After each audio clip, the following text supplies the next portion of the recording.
Hi, my name is Odalys Martinez, and I am a student at Cal State San Marcos, and I'm double majoring in nursing and business. Pharmacology was a really important course. Understanding how the drug works inside the body, side effects, obviously really important when you're diagnosing someone. As hard as this course was, I knew the challenges that would come from it were going to be very impactful once I became a nurse. One of the business courses that stood out to me the most was leadership in organizations. I learned to conceptualize, integrate, and apply diverse approaches to leadership. This class stood out to me the most because leadership is the most powerful skill needed to build your own business. Financial aid covered my first 2 years of college. After that, all I would receive from Cal State San Marcos was a Cal Grant.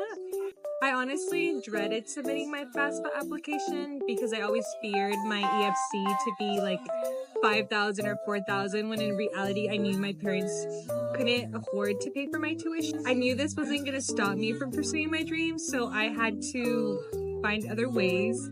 After ample research, I found that I can apply for scholarships. The top 2 websites that I would recommend are scholarships.com and goingmary.com. Although these websites are a great starting point, my biggest tip would be to find professional organizations for your specific major. Another tip I would also recommend are to ask around or find local scholarships. These are also less impacted, which makes it easier to be granted the scholarship. Being part of the 5.4% of Latina nurses, definitely a challenge when it came to not seeing familiar faces in the classroom. I always seem to not feel smart enough.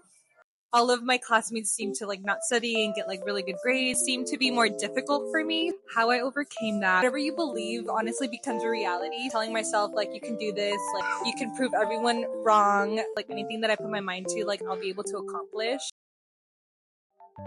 Dr. Claudio Bedoya was my primary care physician. He was my biggest inspiration as to why I wanted to pursue nursing and also minor in business. He owned his own practice in Lake Forest. The passion that he had for all his patients was so admirable. Appointments with Dr. Bedoya were not 5 to 10 minutes like an average doctor was. He prioritized his patients over money. I want to do that for my patients. I want to be able to listen to them and be a helping hand.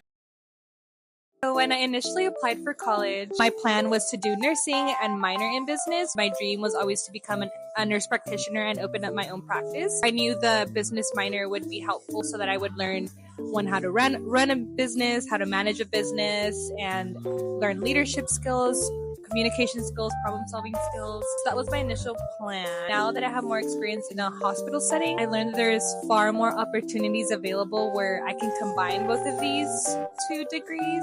One of them is a house manager in a hospital, the person that's in charge of every floor, making sure everything flows together. One of my biggest challenges that I faced having a double major as well as also having to work 32 hours a week was time management. It almost seemed like there was never enough hours in the day. It's really important for me to have a plan. Having a planner, having a set schedule, have time set aside to study, to do homework, to go to work, to go to class. My biggest advice that I can give to anybody trying to pursue a nursing degree would be, if you're truly not passionate for nursing, I would say to find alternative options. This is a very, very vigorous program. You're going to fall down many, many times. If you don't truly have the passion for it, you're not going to be able to continue. Stay motivated. You have to be your biggest fan, your biggest supporter through this all.